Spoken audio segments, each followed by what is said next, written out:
जय हिंद दोस्तों।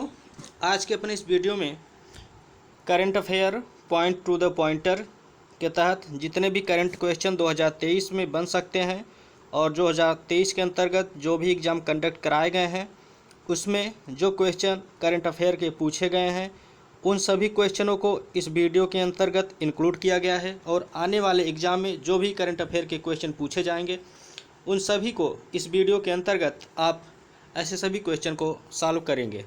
आइए एक एक क्वेश्चन करके सारे क्वेश्चन को देखते हैं। क्वेश्चन नंबर 1 है, अप्रैल 2023 में सौराष्ट्र तमिल संगमम का आयोजन कहाँ पर किया गया?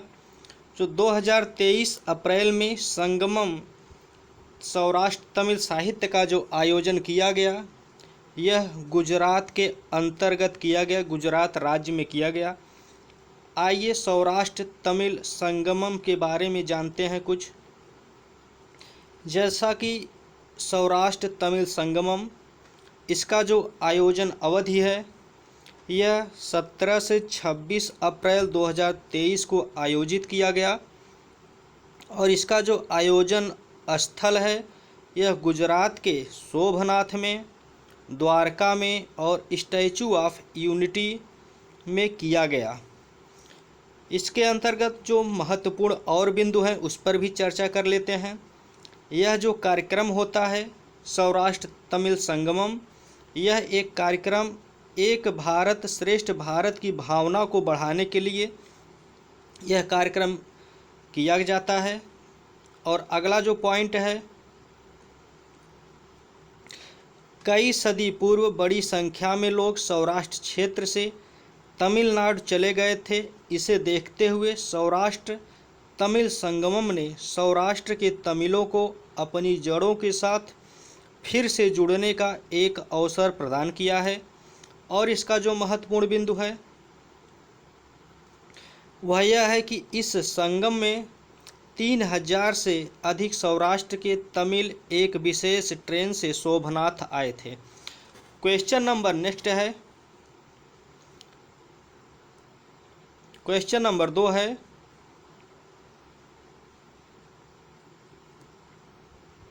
अप्रैल 2023 में संगठन से समृद्धि किसी ग्रामीण महिला को पीछे नहीं छोड़ना अभियान किसके द्वारा शुभारंभ किया गया? तो यह जो अभियान शुभारंभ किया गया, यह जो अभियान शुरू किया गया, यह अभियान दीनदयाल अंत्योदय योजना राष्ट्रीय ग्रामीण आजीविका मिशन के तहत शुरू किया गया। आइए इसके बारे में कुछ जान लेते हैं। संगठन से समृद्धि यह क्या है? तो संगठन से समृद्धि किसी ग्रामीण महिला को पीछे नहीं छोड़ना अभियान का शुभारंभ 18 अप्रैल 2023 को किया गया। इसका जो शुभारंभ करता है दीनदयाल अंत्योदय योजना और राष्ट्रीय ग्रामीण आजीविका मिशन के तहत इसका शुभारंभ किया गया। और इससे जो संबंधित मंत्रालय है तो इससे संबंधित मंत्रालय ग्रामीण विकास मंत्रालय है। इसकी अभियान की जो अवधि थी यह अवधि 18 अप्रैल 2023 से 30 जून 2023 तक है। अंत्योदय अंतर्गत इसका उद्देश्य रखा गया कि कोई भी महिला पीछे ना छूटे। इसका उद्देश्य यह है कि पात्र ग्रामीण परिवारों की 10 करोड़ महिलाओं को एकत्र करना है। कमज़ोर और सीमांत ग्रामीण परिवारों के स्वयं सहायता करने के लिए समूह के अंतर्गत लाना है ताकि ऐसे कार्यक्रम के अंतर्गत प्रदान किए जा रहे लाभों को उन्हें प्रदान किया जा सके या उन तक पहुंचाया जा सके। क्वेश्चन नंबर नेक्स्ट है, अप्रैल 2023 में केंद्रीय गृह एवं सहकारिता मंत्री अमित शाह ने वाइब्रेंट विलेज प्रोग्राम का शुभारंभ कहां पर किया? तो वाइब्रेंट विलेज प्रोग्राम का जो शुभारंभ किया गया यह किबीथू में किया गया। कहाँ किया गया? किबीथू, अरुणाचल प्रदेश। यह कहाँ किया गया? तो यह किबीथू अरुणाचल प्रदेश के अंतर्गत किया गया।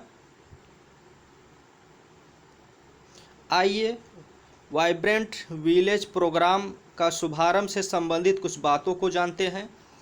इसकी जो शुभारंभ की तिथि है यह 10 अप्रैल 2023 को है। इसके शुभारंभकर्ता कौन है? तो इसके शुभारंभकर्ता केंद्रीय गृह एवं सहकारिता मंत्री अमित शाह जी हैं।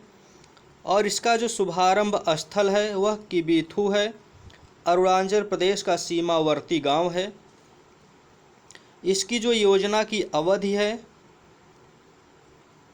योजना की अवधि 2022 और 2023 से, अर्थात 2022-23 से 2025-26 तक इस योजना की अवधि है। इस योजना के अंतर्गत परिव्यय कितना खर्चा होगा उसके बारे में देखते हैं। तो इस योजना के अंतर्गत टोटल 4800 करोड़ रुपए का परिव्यय का अनुमान लगाया गया है। योजना के लक्ष्य के बारे में जानते हैं। इस योजना का जो लक्ष्य है वह सीमावर्ती गांव में मूलभूत सुविधाओं को पहुंचाना है, रोजगार की व्यवस्था करके वहां से पलायन को रोकना है। जो व्यक्ति वहां से पलायन कर जा रहे हैं रोजगार के संबंध में, शहरों को पलायन कर रहे हैं, तो उनको पलायन करने से रोकना है। सीमावर्ती गांव में मूलभूत इंफ्रास्ट्रक्चर को खड़ा करना है जिससे उन्हें रोजगार का अवसर मिल सके, रोजगार उपलब्ध हो सके। और प्रमुख बिंदु के बारे में देखते हैं। इस योजना से प्रमुख बिंदु और क्या क्या हैं? तो इसके अंतर्गत इस योजना के तहत अरुणाचल प्रदेश, सिक्किम, उत्तराखंड, हिमाचल प्रदेश और केंद्र शासित प्रदेश लद्दाख में उत्तरी सीमा से सटे 19 जिलों के 46 ब्लॉकों के 2967 गाँवों का व्यापक विकास किया जाएगा। और जो इसका प्रमुख बिंदु है वह यह है कि इस योजना के पहले चरण में 11 जिलों के 28 ब्लॉकों से 1451 गाँवों को शामिल किया गया है। क्वेश्चन नंबर 4 है, अप्रैल 2022 में भारत निर्वाचन आयोग ने किस नए दल को राष्ट्रीय दल का दर्जा प्रदान किया?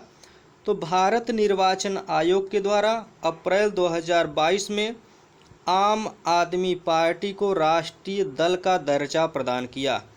आइए आम आदमी पार्टी को राष्ट्रीय दल का दर्जा प्रदान करने से संबंधित कुछ बातों को जानते हैं। करें दर्जा राष्ट्रीय दल का जब प्रदान किया गया तो वह तिथि थी 10 अप्रैल 2023। 10 अप्रैल 2023 को आम आदमी पार्टी को राष्ट्रीय दल का दर्जा प्रदान किया गया।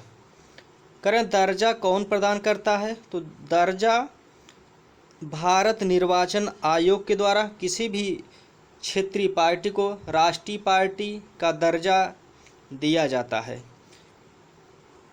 अगला जो पॉइंट है नया राष्ट्रीय दल, तो नया जो राष्ट्रीय दल बना आम आदमी पार्टी नया राष्ट्रीय दल बन गया। तो इस तरह से आइए देखते हैं कि वर्तमान में कितने राष्ट्रीय दल का दर्जा प्राप्त पार्टियां भारत में विद्यमान हैं। तो जो पहली पार्टी है भारतीय राष्ट्रीय कांग्रेस, राष्ट्रीय दल का दर्जा प्राप्त है। दूसरी पार्टी है भारतीय जनता पार्टी। तीसरी है बहुजन समाजवादी पार्टी। चौथी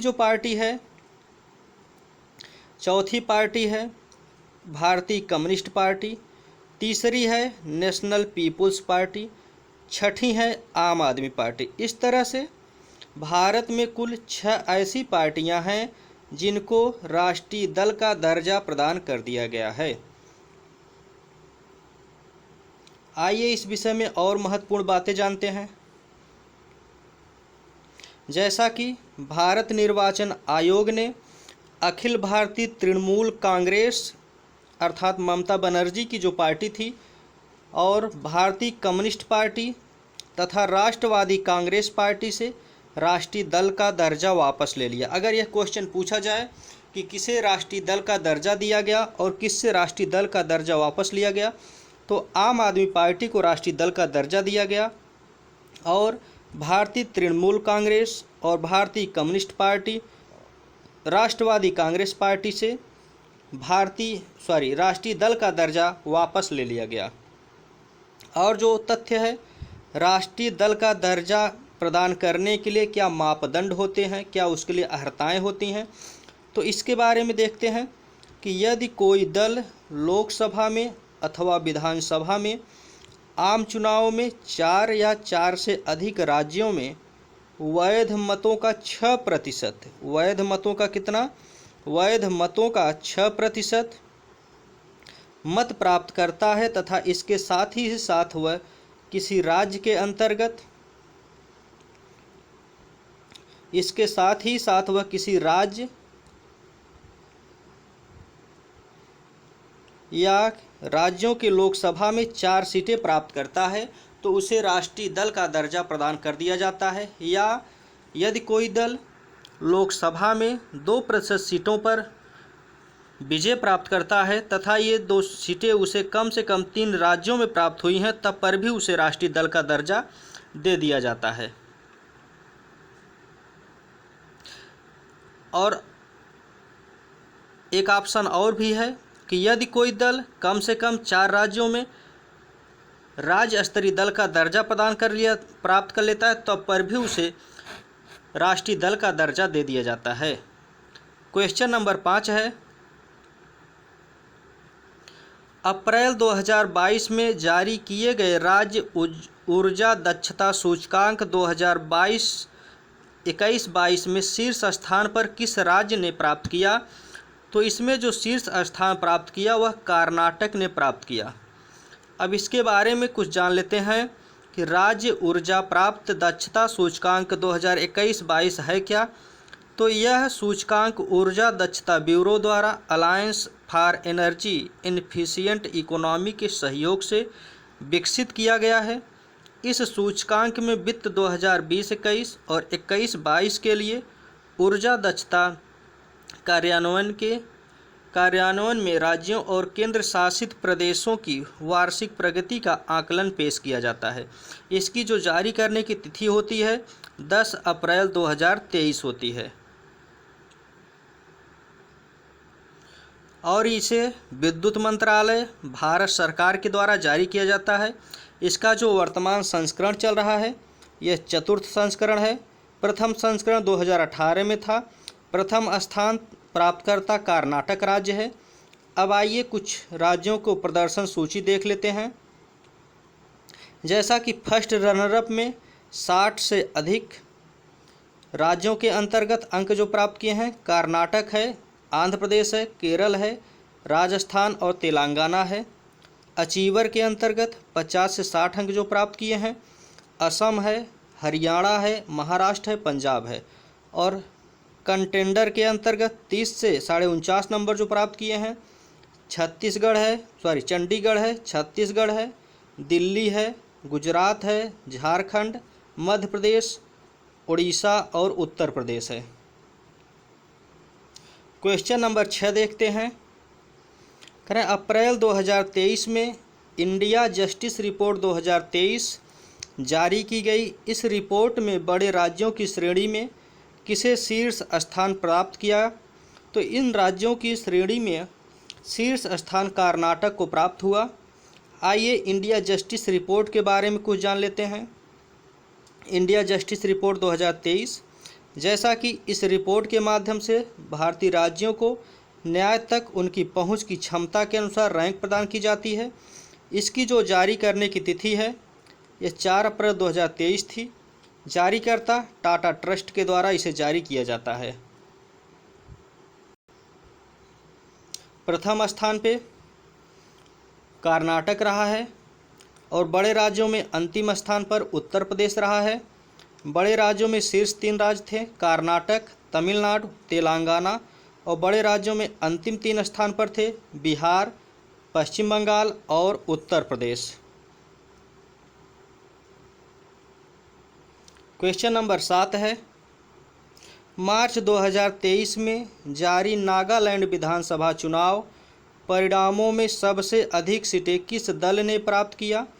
तो नागालैंड का जो चुनाव विधानसभा का हुआ उसमें सबसे अधिक सीटें नेशनलिस्ट डेमोक्रेटिक प्रोग्रेसिव पार्टी को मिला। आइए चुनाव से संबंधित कुछ बातें जान लेते हैं। जो नागालैंड का विधानसभा का चुनाव हुआ, यह मतदान तिथि 27 अप्रैल 2023 थी। मतदान की गणना 2 मार्च 2023 को थी। सीटों में नागालैंड में जो सीटें थी वह 60 सीटें थी। 60 सीटों पर चुनाव हुआ।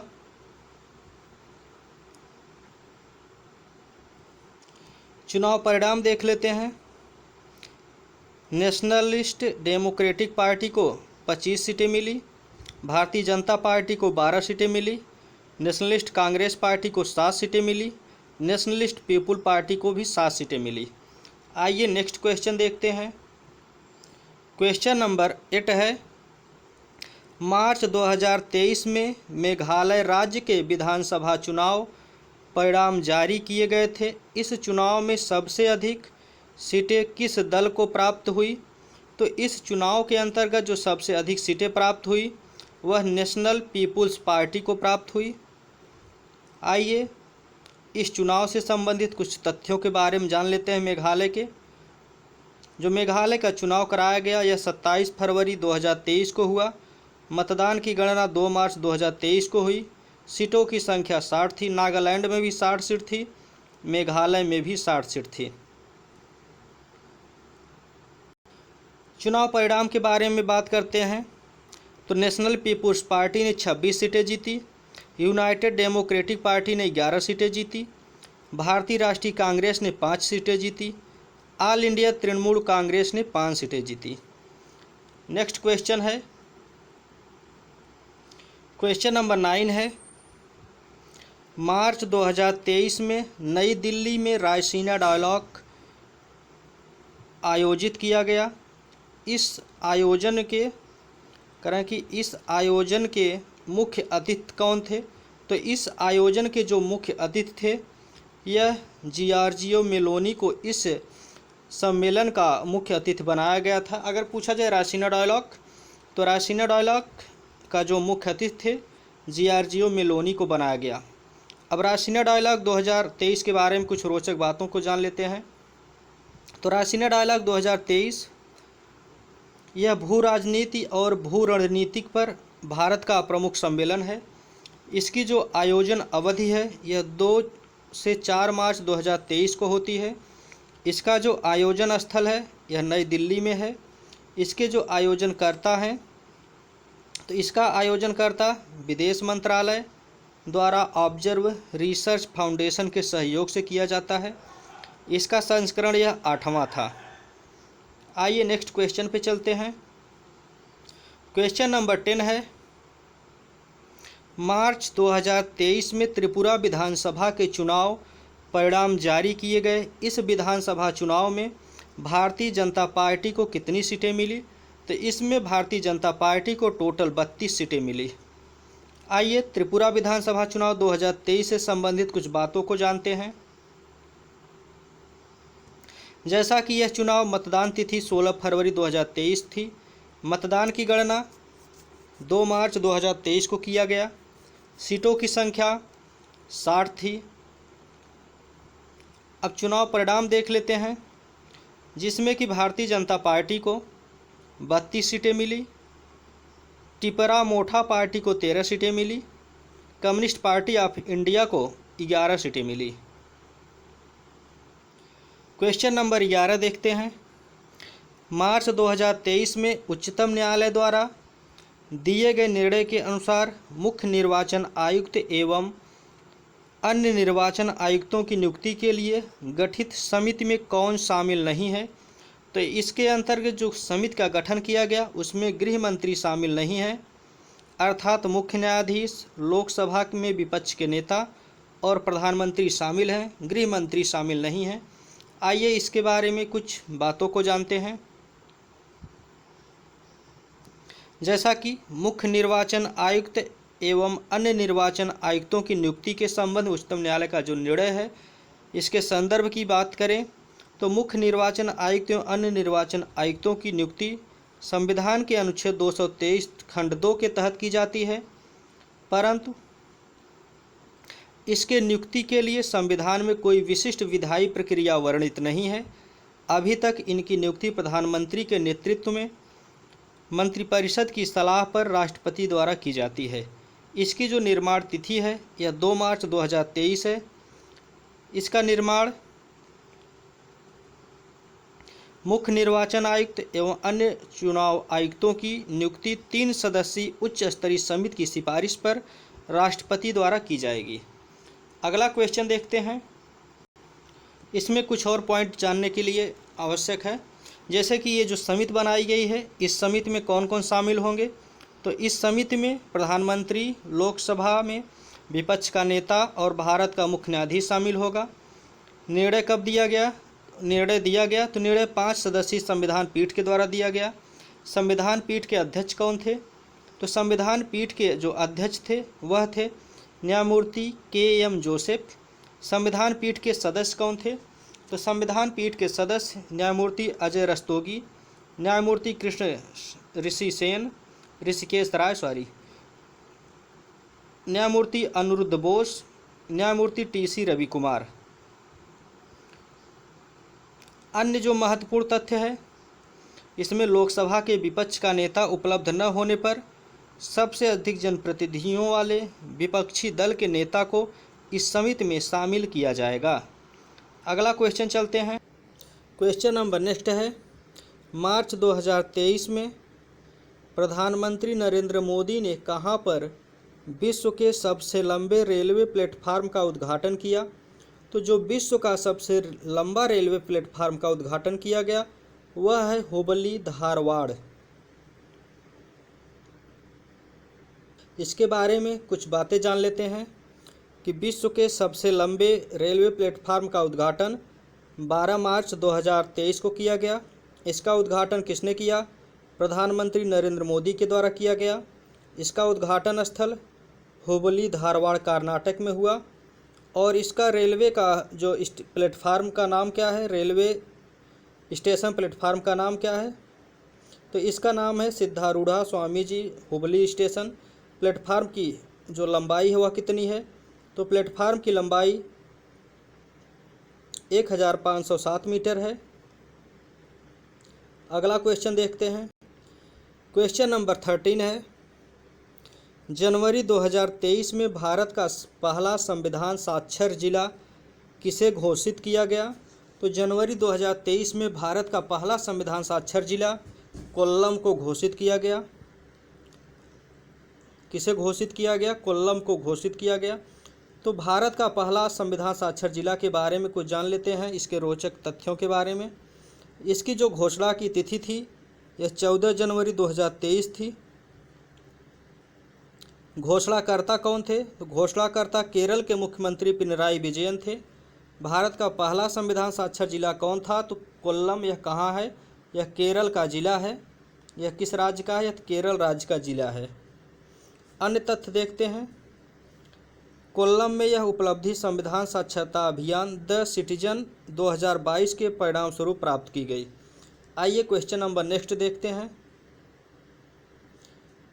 क्वेश्चन नंबर 14 है, जनवरी 2023 में देश का पहला पूर्ण डिजिटल बैंकिंग राज्य किसे घोषित किया गया? तो जनवरी 2023 में देश का पहला पूर्ण डिजिटल बैंकिंग राज्य यह केरल को घोषित किया गया। किसे घोषित किया गया? केरल को। आइए इसके बारे में कुछ जान लेते हैं। इसकी जो घोषणा की तिथि है 7 जनवरी 2023 है। केरल के मुख्यमंत्री पिनराई विजयन के द्वारा घोषणा किया गया। घोषित राज्य कौन है? घोषित राज्य है केरल। अगला क्वेश्चन है, क्वेश्चन नंबर 15 है, मार्च 2023 में यूरोपीय आयोग ने किस भारतीय उत्पाद को संरक्षित भौगोलिक संकेतक PGI का दर्जा प्रदान किया? तो इसमें कांडला चाय को भौगोलिक संकेतक के रूप में दर्ज किया गया। आइए भारतीय उत्पाद को यूरोपीय आयोग का संरक्षित भौगोलिक संकेत का दर्जा के बारे में कुछ जान लेते हैं। कांडला चाय को जो दर्जा प्रदान किया गया, यह कब किया गया? यह 22 मार्च 2023 को किया गया। दर्जा प्रदानकर्ता कौन था? तो दर्जा प्रदानकर्ता यूरोपीय आयोग था। दर्जा किसे प्रदान किया गया? तो यह कांडला चाय को दर्जा प्रदान किया गया। अगला क्वेश्चन है, 31 मार्च 2023 को कुल कितने उत्पादों को जीआई टैग प्रदान किया गया? तो अब तक कुल 33 उत्पादों को जीआई टैग प्रदान किया गया है। 31 मार्च 2023 को कुल 33 उत्पादों को जीआई टैग प्रदान किया गया है। आइए 33 नए उत्पादों को जीआई टैग जो प्रदान किया गया उसके बारे में कुछ बातों को जानते हैं। जैसा कि जो जीआई टैग प्रदान किया गया, इसकी प्रदान करने की तिथि थी 31 मार्च 2023। प्रदानकर्ता कौन था? तो उद्योग संसाधन संवर्धन और आंतरिक व्यापार विभाग के द्वारा जीआई टैग को प्रदान किया जाता है। जैसा कि कौन से राज्यों के अंतर्गत किन किन उत्पादों को जीआई टैग प्रदान किया गया है उनके बारे में थोड़ा देख लेते हैं। उत्तर प्रदेश के अंतर्गत बनारसी पान को, रामनगर भाटा को, भाटा अर्थात बैगन को, बनारसी लंगड़ा आम को और हाथरस हींग को, आदमचीनी चावल को, अलीगढ़ ताला को और प्रतापगढ़ के आंवला को, नगीना लकड़ी शिल्प को, बखीरा के पीतल के बर्तन को, बांदा का सजर पत्थर शिल्प को।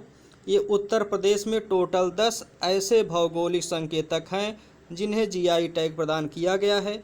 बिहार के अंतर्गत मरचा चावल को, बिहार में मरचा चावल को जीआई टैग प्रदान किया गया। मध्य प्रदेश में रीवा का सुंदरजा आम को जीआई टैग प्रदान किया गया है। अगला जो है लद्दाख में किसे जीआई टैग प्रदान किया गया? तो लद्दाख के अंतर्गत लद्दाख सिंह स्कोस लकड़ी पर नक्काशी को जीआई टैग दिया गया। छत्तीसगढ़ में अगर हम देखें कि जीआई टैग किसे दिया गया, तो छत्तीसगढ़ के अंतर्गत नागरी दुबराज चावल को जीआई टैग दिया गया। तमिलनाडु में देखें, तमिलनाडु में किसे जीआई टैग दिया गया? तो तमिलनाडु में मनपप्राई मुर्कू को, उसके बाद कुम्बुम पनीर थ्राचाई अर्थात अंगूर को, मातडम शहद को, ऊटी वर्की को, मनाम दुराई के मिट्टी के बर्तन को और सलेम साबूदाना को जीआई टैग दिया गया। क्वेश्चन नंबर नेक्स्ट देखते हैं। क्वेश्चन नंबर 17 है, फरवरी 2023 में क्षेत्रीय भाषा में निर्णय प्रकाशित करने वाला देश का पहला उच्च न्यायालय कौन बना? तो क्षेत्रीय भाषा में अपना निर्णय प्रकाशित करने वाला जो उच्च न्यायालय है वह केरल उच्च न्यायालय है। आइए क्षेत्रीय भाषा में निर्णय प्रकाशित करने से संबंधित कुछ तथ्यों के बारे में जानते हैं। जैसा कि यह निर्णय फरवरी माह में 2023 में प्रकाशित किया गया। प्रकाशित करने वाला पहला उच्च न्यायालय केरल उच्च न्यायालय है। केरल की जो क्षेत्रीय भाषा है वह मलयालम है। आइए क्वेश्चन नंबर नेक्स्ट पर चलते हैं।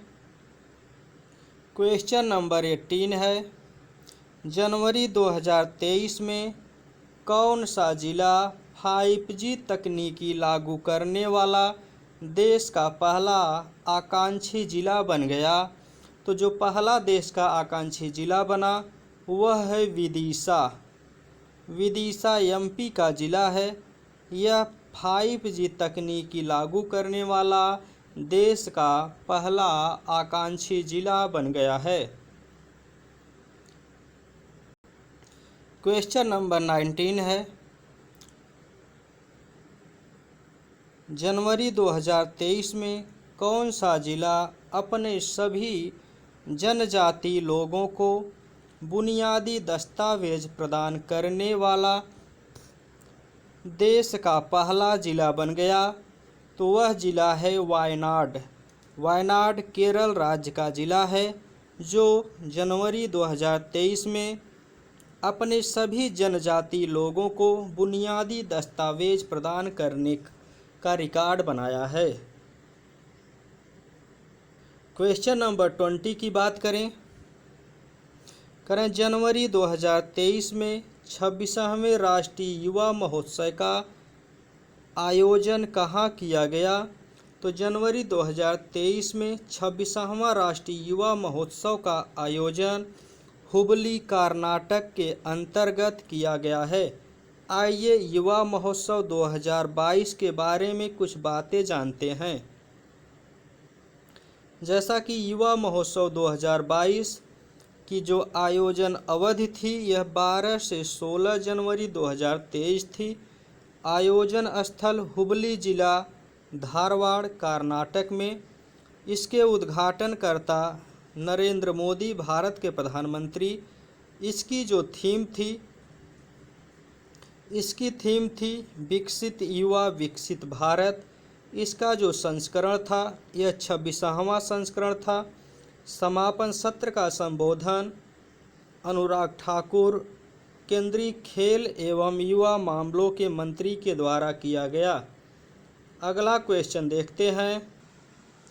क्वेश्चन नंबर 21 है, किस देश के राष्ट्रपति को गणतंत्र दिवस समारोह 2023 के अवसर पर मुख्य अतिथि के रूप में आमंत्रित किया गया था? तो मिस्र के प्रधानमंत्री को गणतंत्र दिवस 2023 के अवसर पर मुख्य अतिथि के रूप में आमंत्रित किया गया था। अगला क्वेश्चन देखते हैं। क्वेश्चन नंबर नेक्स्ट है, जनवरी 2023 में प्रधानमंत्री नरेंद्र मोदी ने कहां पर विश्व के सबसे लंबे रिवर क्रूज MV गंगा विलास को हरी झंडी दिखाकर रवाना किया? तो यह है वाराणसी। अगला क्वेश्चन देखते हैं। आइए पहले विश्व का सबसे लंबा रिवर क्रूज MV गंगा विलास के बारे में कुछ बातें जान लेते हैं, जो जानना आवश्यक है। इसके उद्घाटनकर्ता प्रधानमंत्री नरेंद्र मोदी थे, वीडियो कॉन्फ्रेंस के माध्यम से। जो प्रारंभ की तिथि थी 13 जनवरी 2023। यात्रा प्रारंभ स्थल वाराणसी। यात्रा समाप्ति स्थल बोगीबील से डिब्रूगढ़, अर्थात बोगीबील डिब्रूगढ़ असम। यात्रा की जो अवधि रखी गई थी वह 51 दिन थी। यात्रा के दौरान तय की जाने वाली दूरी टोटल 3200 किलोमीटर से अधिक थी। जो पर्यटकों की संख्या थी वह 36 पर्यटकों की संख्या थी। 51 दिनों की यात्रा में यह भारत के 5 राज्यों और बांग्लादेश के 27 रिवर सिस्टम से होकर असम के डिब्रूगढ़ तक जाने की पूरी तैयारी थी। यात्रा के दौरान यह क्रूज 50 से अधिक पर्यटन स्थलों पर रुका, जिनमें विश्व विरासत स्थल भी शामिल थे। अगला क्वेश्चन है, क्वेश्चन नंबर 23 है, जनवरी 2023 में प्रवासी भारतीय दिवस सम्मेलन का आयोजन कहाँ पर किया गया? तो जो प्रवासी भारतीय दिवस सम्मेलन का आयोजन किया गया वह इंदौर में किया गया। अगला क्वेश्चन देखते हैं। क्वेश्चन नंबर 24 है, जनवरी 2023 में केंद्रीय मंत्रिमंडल ने हरित हाइड्रोजन मिशन को मंजूरी प्रदान की। इससे संबंधित निम्नलिखित कथनों पर विचार कीजिए।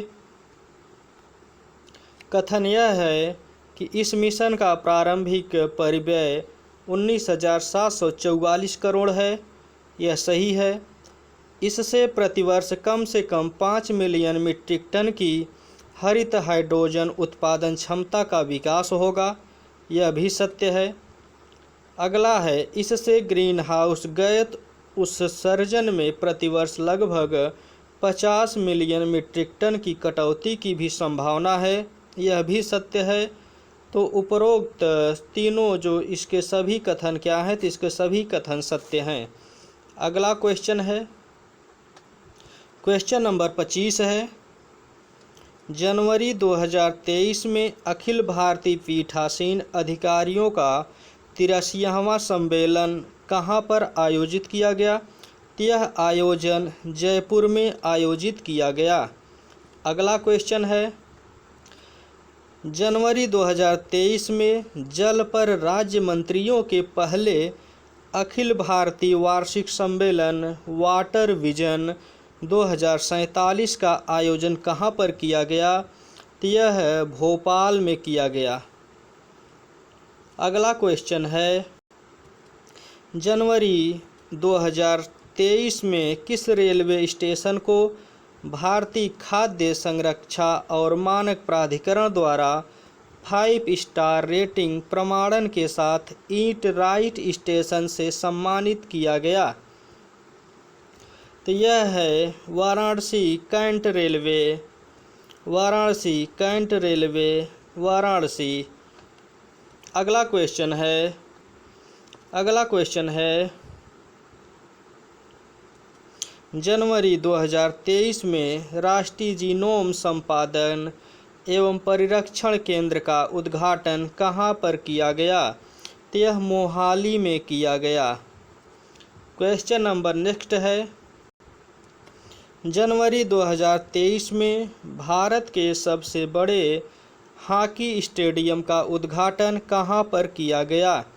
तो यह राउरकेला में किया गया। कहाँ किया गया? तो हॉकी का सबसे बड़ा उद्घाटन राउरकेला में किया गया 5 जनवरी 2023 को। इसके उद्घाटनकर्ता उड़ीसा के मुख्यमंत्री नवीन पटनायक जी हैं। इस स्टेडियम का नाम बिरसा मुंडा अंतर्राष्ट्रीय हॉकी स्टेडियम है। अगला क्वेश्चन है, क्वेश्चन नंबर 13 है, जनवरी 2023 में राष्ट्रपति द्रौपदी मुर्मू ने कहाँ पर एक संविधान उद्यान का उद्घाटन किया? तो यह जो संविधान उद्यान का उद्घाटन किया गया यह राजभवन जयपुर में है। क्वेश्चन नंबर नेक्स्ट है, जनवरी 2023 में भारत की पहली हरित हाइड्रोजन मिश्रण परियोजना किसके द्वारा प्रारंभ की गई? तो यह जो परियोजना प्रारंभ की गई यह परियोजना एनटीपीसी के द्वारा प्रारंभ की गई। क्वेश्चन नंबर नेक्स्ट है, दिसंबर 2022 में केंद्रीय गृह मंत्री अमित शाह ने कर्नाटक के किस स्थान पर दुग्ध प्रसंस्करण हेतु मेगा डेयरी का उद्घाटन किया? तो जो मेगा डेयरी का उद्घाटन अमित शाह के द्वारा किया गया यह मांड्या में किया गया, कर्नाटक के मांड्या में किया गया।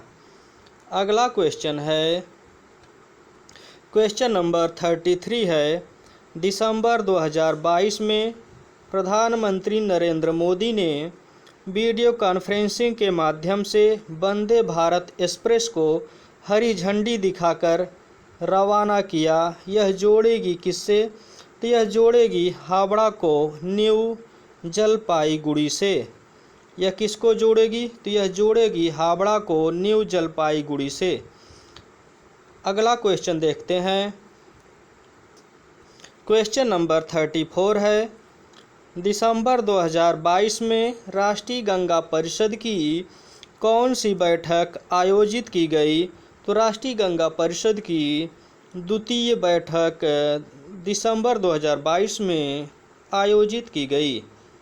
Question number next question number 35 है, दिसंबर 2022 में सड़क परिवहन और राजमार्ग मंत्रालय द्वारा जारी वार्षिक रिपोर्ट भारत में सड़क दुर्घटना 2021 के अनुसार वर्ष 2021 में सड़क दुर्घटनाओं में जान गंवाने वाले लोगों की कुल जनसंख्या कितनी है? तो कुल जनसंख्या 1,53,972 है। इतने लोग सड़क दुर्घटना में अपनी जान गंवा चुके हैं। अगला क्वेश्चन है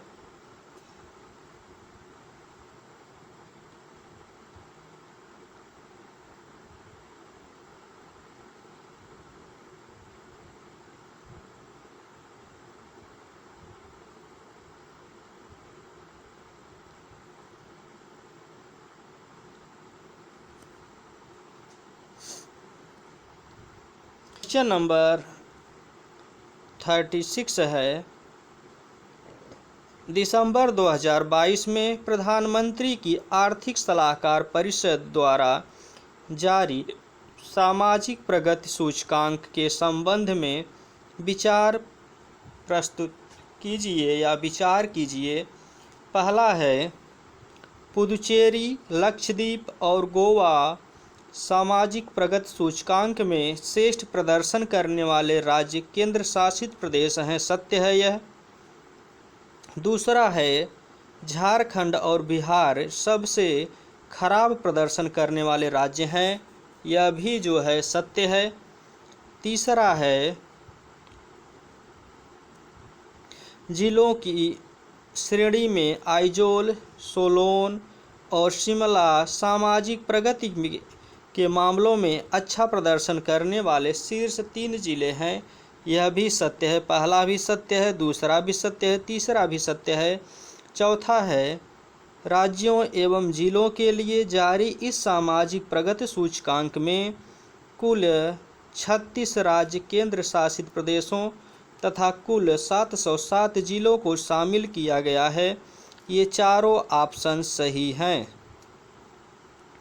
अगला क्वेश्चन है और क्वेश्चन नंबर 37 है, दिसंबर 2022 में 9वीं विश्व आयुर्वेद कांग्रेस और आरोग्य एक्सपो 2022 का आयोजन कहाँ किया गया? तो इसका जो आयोजन किया गया वह पणजी में किया गया। कहाँ किया गया? वह पणजी में किया गया। अगला क्वेश्चन है,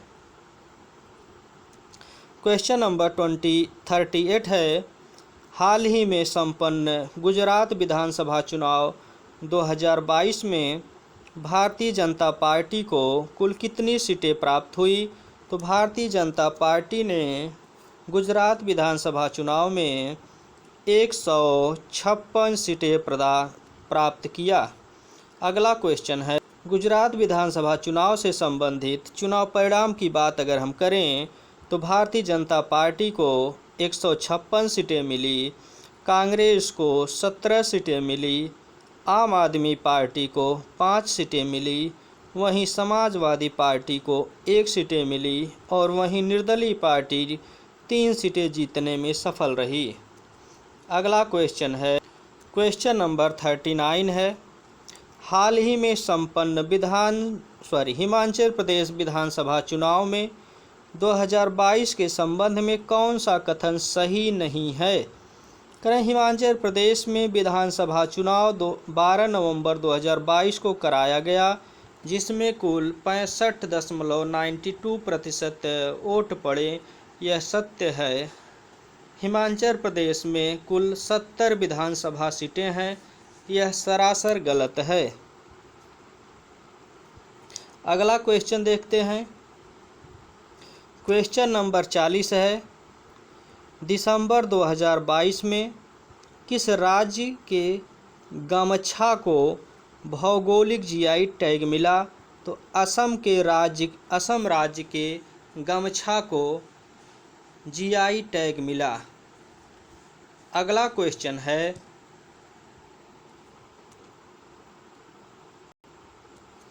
दिसंबर 2022 में अरुणाचल प्रदेश के किस जिले में भारत और चीन के सैनिकों के बीच हिंसक झड़प हुई? तो तवांग में भारत और चीन के सैनिकों के बीच हिंसक झड़प हुई।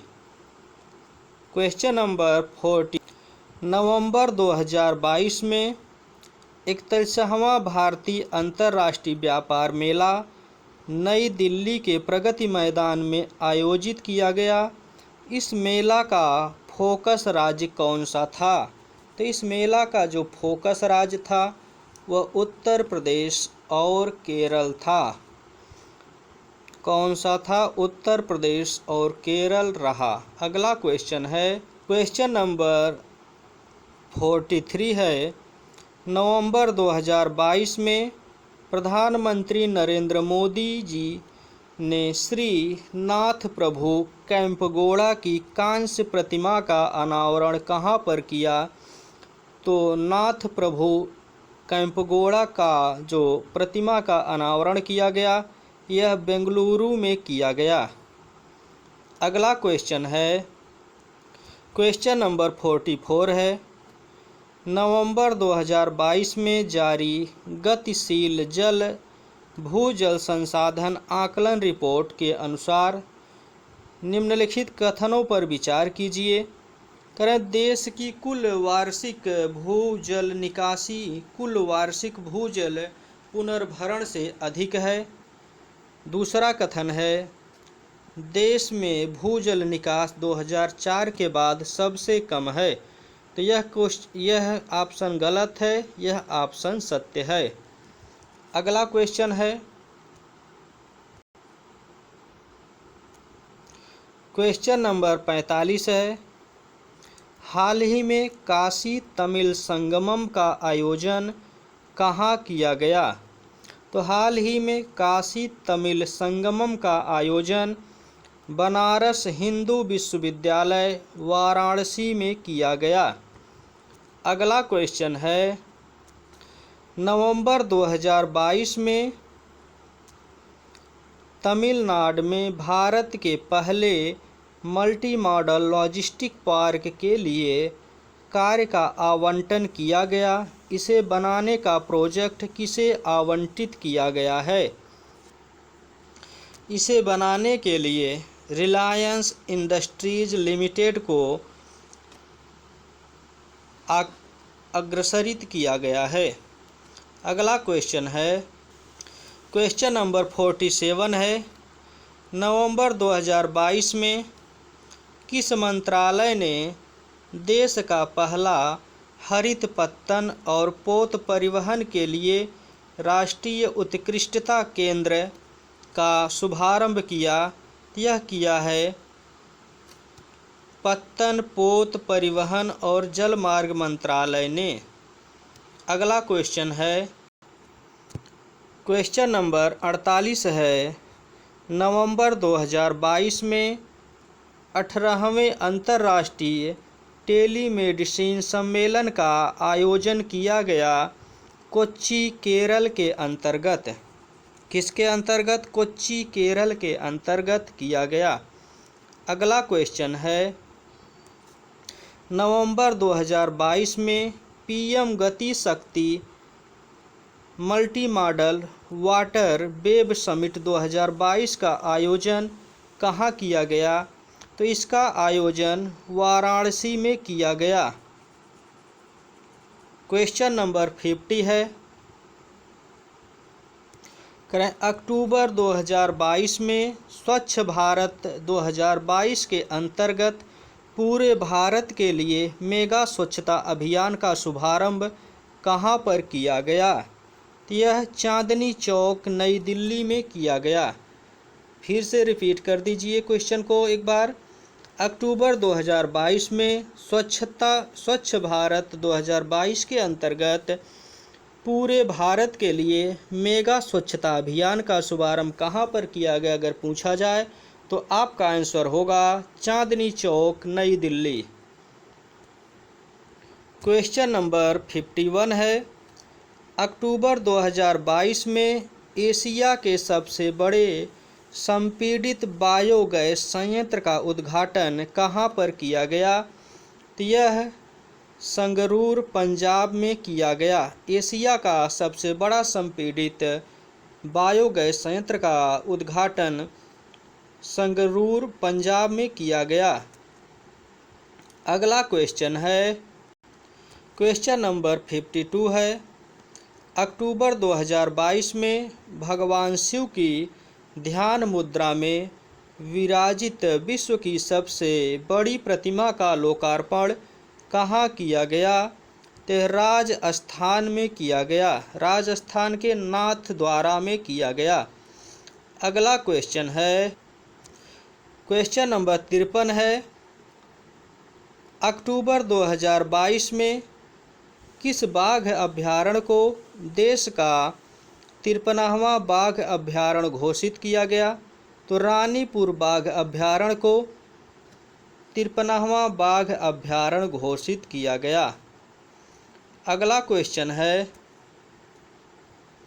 क्वेश्चन नंबर 54 है, अक्टूबर 2022 में प्रधानमंत्री भारतीय जन उर्वरक परियोजना एक राष्ट्र एक उर्वरक वन नेशन वन फर्टिलाइजर का शुभारंभ किसने किया? तो इसका शुभारंभ नरेंद्र मोदी जी के द्वारा किया गया। अगला क्वेश्चन है, अक्टूबर 2022 में देश में पहली बार हिंदी में MBBS पाठ्यक्रम का शुभारंभ कहाँ पर किया गया? यह किया गया भोपाल MP में, भोपाल मध्य प्रदेश में। अगला क्वेश्चन है, क्वेश्चन नंबर 56 है, अक्टूबर 2022 में स्वामी रामानुजाचार्य जी की प्रतिमा स्टैचू ऑफ डिग्निटी मर्यादा की मूर्ति का अनावरण किया गया। यह किया गया उत्तर प्रदेश में। कहाँ किया गया? उत्तर प्रदेश में। आइए कुछ जान लेते हैं unity of statute of dignity के बारे में। यह 12 अक्टूबर 2022 को इस मूर्ति का अनावरण किया गया। इसका अनावरण अम्बाजी मंदिर परिषद अयोध्या उत्तर प्रदेश में किया गया और उत्तर प्रदेश के मुख्यमंत्री योगी आदित्यनाथ जी के द्वारा किया गया। यह रामानुजाचार्य की 1000वीं जयंती के उपलक्ष्य में किया गया और इसकी ऊंचाई 5 फीट है। अगला क्वेश्चन, अक्टूबर 2022 में प्रारंभ की गई युवा 2.0 योजना के तहत कुल कितने युवा लेखकों का चयन किया जाएगा? तो कुल 75 युवा लेखकों का चयन किया जाएगा युवा 2.0 के अंतर्गत। अगला क्वेश्चन है, अक्टूबर 2022 में भारत में कहां पर 5G मोबाइल सेवा का शुभारंभ किया गया? यह किया गया नई दिल्ली में 1 अक्टूबर 2022 को। अगला क्वेश्चन देखते हैं, क्वेश्चन नंबर 59 है, अक्टूबर 2022 में जारी स्वच्छता सर्वेक्षण 2022 के तहत किस शहर को लगातार 6ठे वर्ष भारत के सबसे स्वच्छ शहर का पुरस्कार दिया गया? यह दिया गया इंदौर को। इंदौर आज 5 या 6 सालों से लगातार स्वच्छता के मामले में टॉप पर बना हुआ है। क्वेश्चन नंबर 60, अक्टूबर 2022 में हिंदुस्तान उर्वरक और रसायन लिमिटेड के किस प्लांट ने यूरिया उत्पादन प्रारंभ किया? यह बरौनिया प्लांट के द्वारा यूरिया का उत्पादन किया जा रहा है। अगला क्वेश्चन है, अक्टूबर 2022 में भारत के पहले एल्यूमीनियम फ्रेट रेक एल्यूमीनियम के डिब्बों वाली मालगाड़ी 61 का उद्घाटन कहां पर किया गया? यह किया गया भुवनेश्वर रेलवे स्टेशन। अगला क्वेश्चन है, अक्टूबर 2022 में भारतीय प्रतिस्पर्धा आयोग के क्षेत्रीय कार्यालय का उद्घाटन कहां पर किया गया? यह किया गया मुंबई के अंतर्गत। अगला क्वेश्चन है, क्वेश्चन नंबर 63 है, अक्टूबर 2022 में राष्ट्रपति द्रौपदी मुर्मू ने स्वच्छ सर्वेक्षण ग्रामीण 2022 के विजेताओं को पुरस्कार प्रदान किया। इस संबंध में निम्नलिखित कथनों पर विचार कीजिए। पहला है, इस में बड़े राज्यों की श्रेणी में तेलंगाना शीर्ष स्थान पर रहा, सही है। दूसरा है, छोटे राज्यों एवं केंद्र शासित प्रदेशों की श्रेणी में अंडमान और निकोबार द्वीप समूह ने सर्वोच्च स्थान प्राप्त किया। तो यह दोनों कथन सत्य हैं, दोनों पॉइंट सत्य है। अगला क्वेश्चन, क्वेश्चन नंबर नेक्स्ट है, अक्टूबर 2022 में प्रधानमंत्री नरेंद्र मोदी ने बल्क ड्रग्स पार्क की आधारशिला किस राज्य में रखी? तो यह हिमाचल प्रदेश राज्य में बल्क पार्क की आधारशिला रखी गई। अगला क्वेश्चन है, दोस्तों इस वीडियो के अंतर्गत करंट अफेयर के जितने भी क्वेश्चन को इंक्लूड किया गया है वे सारे क्वेश्चन अपने आप में बहुत ही महत्वपूर्ण हैं और आने वाले आगामी एग्ज़ाम में करंट अफेयर से जो भी क्वेश्चन पूछे जाएंगे इन सभी क्वेश्चनों में से ही रहेंगे वे क्वेश्चन। ऐसे क्वेश्चन आपको इसी वीडियो के माध्यम से ही अवेलेबल हो जाएंगे और आपको कहीं अन्यत्र वीडियो देखने की आवश्यकता नहीं पड़ेगी। अगला क्वेश्चन है, अक्टूबर 2022 में चौथे हेली इंडिया शिखर सम्मेलन 2022 का उद्घाटन कहाँ पर किया गया? तो चौथे हेले इंडिया शिखर सम्मेलन 2022 का उद्घाटन श्रीनगर में किया गया। अगला क्वेश्चन है, अक्टूबर 2022 में किसे भारत का पहला 24x7 सौर ऊर्जा संचालित गांव घोषित किया गया? तो यह जो है मोढेरा को 24x7 सौर ऊर्जा वाला ज़िला घोषित किया गया है, जैसा कि हर घर ज़िला बुरहानपुर है और सौर ऊर्जा संचालित ज़िला मोढेरा है। अगला क्वेश्चन है, पीएम श्री स्कूल योजना का मंजूरी कब प्रदान की गई? तो पीएम श्री योजना को जो मंजूरी प्रदान की गई वह सितंबर 2022 में प्रदान की गई। अगला क्वेश्चन है, अगस्त 2022 में प्रधानमंत्री नरेंद्र मोदी ने कहां पर दूसरी पीढ़ी 2G का एक इथेनॉल संयंत्र राष्ट्र को समर्पित किया? तो यह पानीपत हरियाणा में प्रधानमंत्री नरेंद्र मोदी के द्वारा दूसरी पीढ़ी का इथेनॉल संयंत्र राष्ट्र को समर्पित किया गया। अगला क्वेश्चन है, नवंबर 2022 में किसके द्वारा डिजिटल शक्ति 4.0 के रूप में डिजिटल शक्ति अभियान का चौथा चरण लॉन्च किया गया? यह किया गया राष्ट्रीय महिला आयोग के द्वारा। अगला क्वेश्चन है, सितंबर 2022 में केंद्रीय मंत्रिमंडल ने 5 राज्यों की जनजातियों को अनुसूचित जनजाति की श्रेणी में शामिल करने के प्रस्ताव को मंजूरी प्रदान की। 5 राज्यों की श्रेणी में कौन सा राज्य शामिल नहीं है? तो इसमें तेलंगाना शामिल नहीं है। अगला क्वेश्चन है, सितंबर 2022 में तत्कालीन मुख्य न्यायाधीश यू ललित ने किस राज्य या केंद्र शासित प्रदेश में राष्ट्रीय विधिक सेवा प्राधिकरण के नागरिक सेवा केंद्र का उद्घाटन किया? तो यह किए थे दिल्ली में।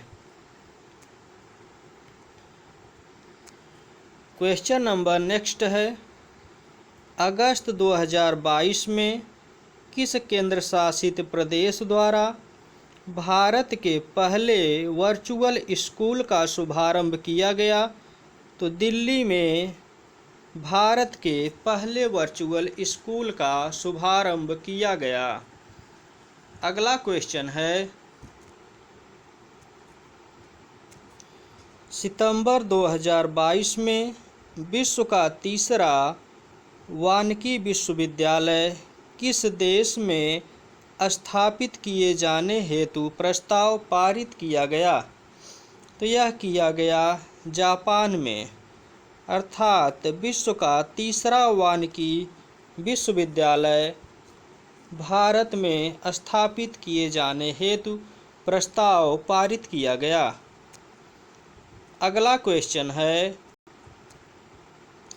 अगस्त 2022 में हुगली कोचीन शिपयार्ड लिमिटेड को किसने राष्ट्र को समर्पित किया? तो सर्बानंद सोनोवाल ने हुबली कोचीन शिपयार्ड लिमिटेड को राष्ट्र को समर्पित किया। अगला क्वेश्चन है, सितंबर 2022 में किस राज्य में देश के सबसे बड़े रबर डैम का उद्घाटन किया गया? तो यह किया गया बिहार में। फ्रेंड्स, आप हमको एक क्वेश्चन का आंसर कमेंट बॉक्स में बताइए कि भारत का जो नया संसद भवन बना है उसका आकार कैसा है?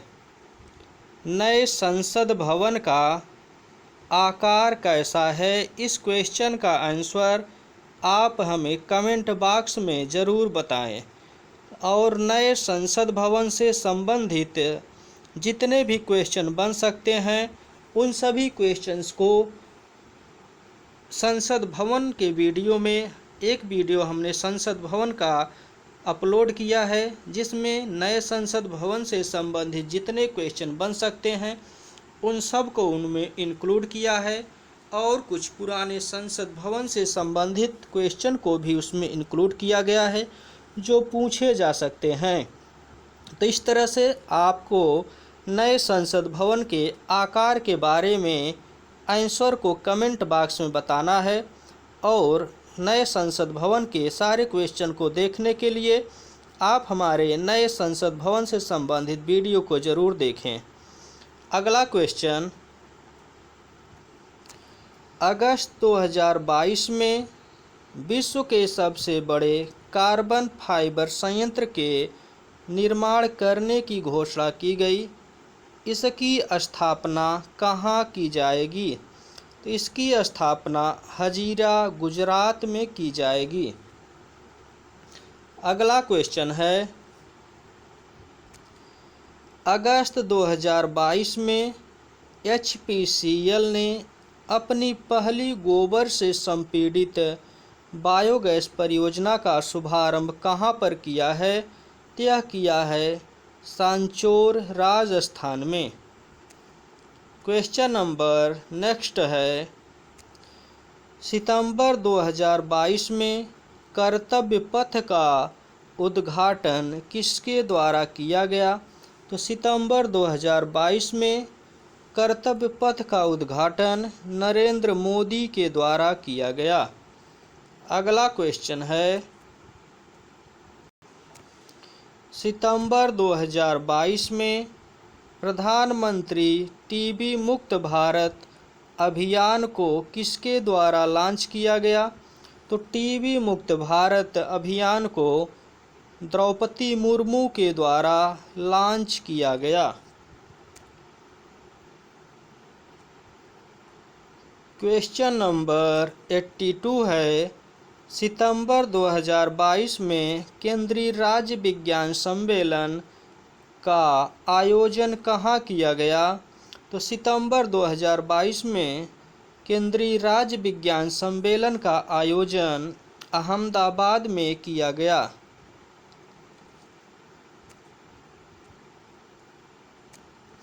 अगला क्वेश्चन है, अगस्त 2022 में किस राज्य में विश्व की सबसे बड़ी फ्लोटिंग सोलर परियोजना के पहले चरण के निर्माण के लिए समझौते पर हस्ताक्षर किया गया?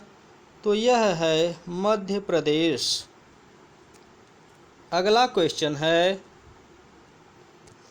अगस्त 2022 में उच्चतम न्यायालय ने किस राज्य द्वारा प्रदत्त अनुसूचित क्षेत्रों के लिए सरकारी नौकरियों में स्थानीय लोगों को 100% आरक्षण देने की व्यवस्था को रद्द कर दिया?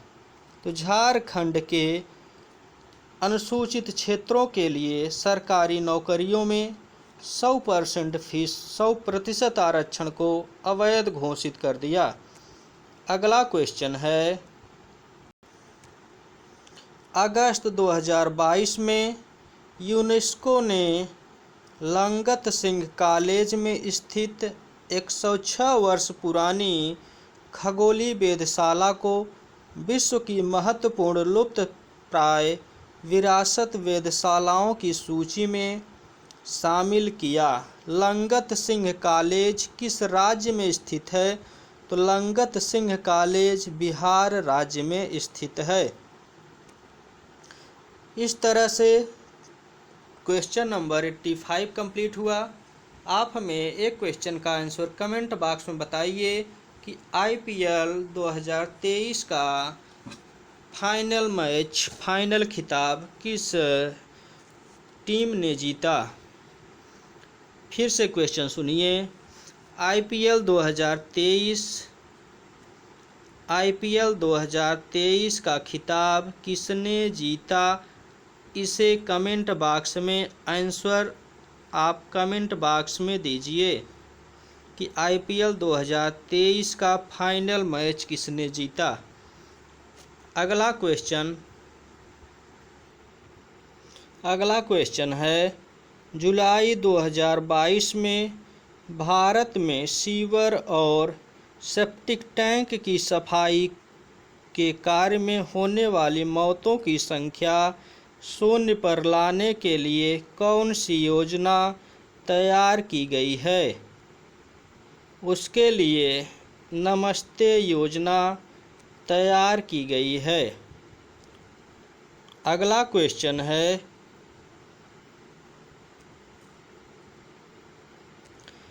अगस्त 2022 में राष्ट्रीय जनतांत्रिक गठबंधन NDA के प्रत्याशी जगदीप धनखड़ देश के अगले उपराष्ट्रपति चुने गए। जगदीप धनखड़ देश के उपराष्ट्रपति हैं, अर्थात किस नंबर के? तो जगदीप धनखड़ भारत के 14वें उपराष्ट्रपति हैं। अगला क्वेश्चन है, जुलाई 2022 में हर घर तिरंगा अभियान की घोषणा की गई। यह अभियान कब से कब तक माना गया? तो यह अभियान 13 से 15 अगस्त 2022 तक माना गया। अगला क्वेश्चन है,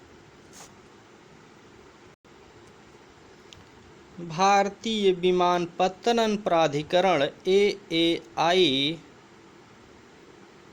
हवाई अड्डे को देश के पहले कार्बन तटस्थ हवाई अड्डे के रूप में विकसित किया जा रहा है या विकसित कर रहा है। तो यह है लेह हवाई अड्डा। क्वेश्चन नंबर 90 है, जुलाई 2022 में जल शक्ति मंत्रालय के अनुसार कौन जल जीवन मिशन के अंतर्गत देश का 100% हर घर जल प्रमाणित जिला बन गया? तो यह है बुरहानपुर मध्य प्रदेश। क्वेश्चन नंबर 91 है, जुलाई 2022 में स्वयं की इंटरनेट सेवा वाला देश का पहला राज्य कौन सा है? तो केरल इंटरनेट सेवा वाला देश का पहला राज्य है। क्वेश्चन नंबर नेक्स्ट पर चलते हैं। क्वेश्चन नंबर 92 है, जुलाई 2022 में राष्ट्रीय खाद्य सुरक्षा अधिनियम NFSA के लिए जारी राज्य रैंकिंग सूचना 2022 में किस राज्य को शीर्ष स्थान प्राप्त हुआ? तो इसमें ओडिशा को शीर्ष स्थान प्राप्त हुआ। अगला क्वेश्चन है,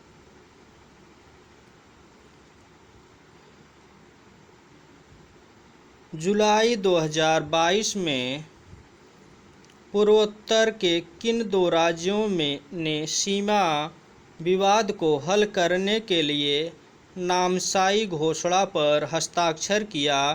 तो यह अरुणाचल प्रदेश और असम ने पूर्वोत्तर के दो राज्यों के सीमा विवाद को हल करने के लिए नामसाई घोषणा पर हस्ताक्षर किए हैं। अगला क्वेश्चन है,